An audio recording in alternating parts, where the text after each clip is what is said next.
இன்றைக்கி என்ன செய்ய போகிறேன்னா கொழுக்கட்டை எப்படி செய்கிறது தான் பார்க்க போகிறோம். வாங்க பார்க்கலாம். நான் 2 டம்ளர் பச்சை அரிசி எடுத்திருக்கேன்.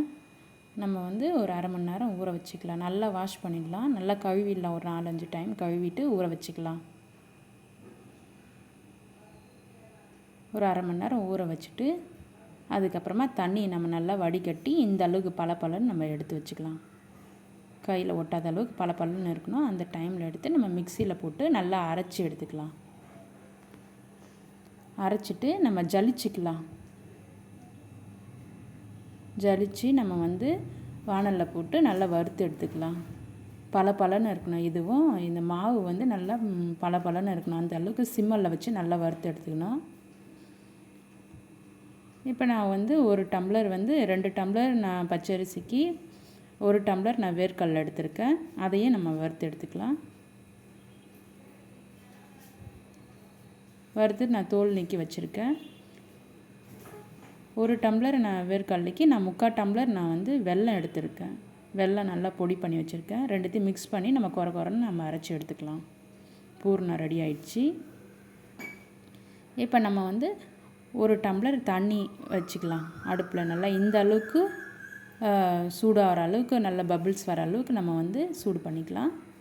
நான் 1 டம்ளரில் கொஞ்சமாக உப்பு எடுத்திருக்கேன். கல் உப்பு தேவையான அளவு கல் உப்பு எடுத்துருக்கேன். அதில் நம்ம தண்ணி ஊற்றி நல்லா இது பண்ணி நல்லா கரைச்சிட்டு நம்ம கொஞ்சம் கொஞ்சமாக ஊற்றி ஏதாவது கரண்டியோ ஏதாவது வச்சு நம்ம வந்து கிண்டிக்கலாம். ஏன்னா சூடாக இருக்கலாம், சுடு தண்ணி ஊற்றினா. அதனால் நம்ம தண்ணி ஊற்றிட்டு கரண்டியோ தோசை திருப்பியோ ஏதாவது வச்சு நம்ம கிண்டிக்கலாம்.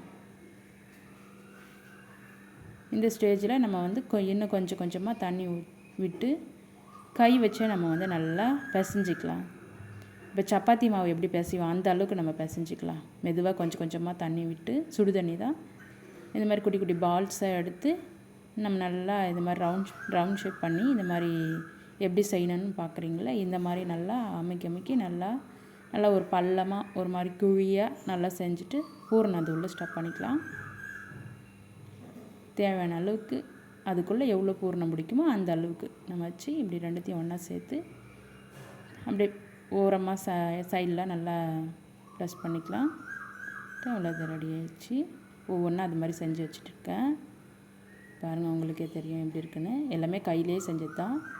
இப்போ நம்ம வந்து இட்லி பாத்திரத்தில் நம்ம தண்ணி வச்சுருக்கேன். கீழே ஒரு 2 டம்ளர் தண்ணி வச்சுருக்கேன். நடுக்கிண்ணம் இருக்குல்ல அது வச்சுருக்கேன்.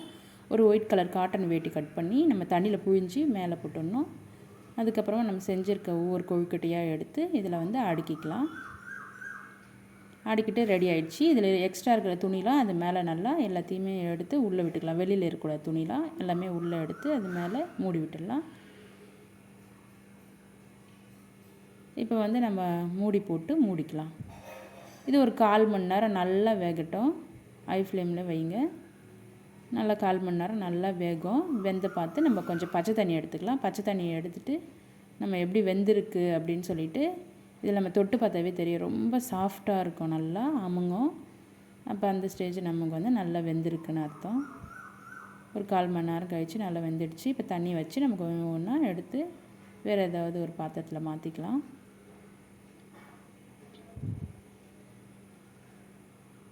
இப்போ ரெடி ஆகிடுச்சு. பாருங்கள், உங்களுக்கே தெரியும் நான் எந்த அளவுக்கு சாஃப்டாக நல்லா அமுங்கி வருது பாருங்கள். இது நல்லா வெந்திருக்கு. உள்ளே இருக்கிற பூரணமும் வெந்திருக்கு, மேலே இருக்கிற மாவும் வெந்திருக்கு. நல்லாயிருக்கும். உங்களுக்கு பிடிச்சிருந்தா ஷேர் பண்ணி கமெண்ட் பண்ணுங்கள். Thank you friends.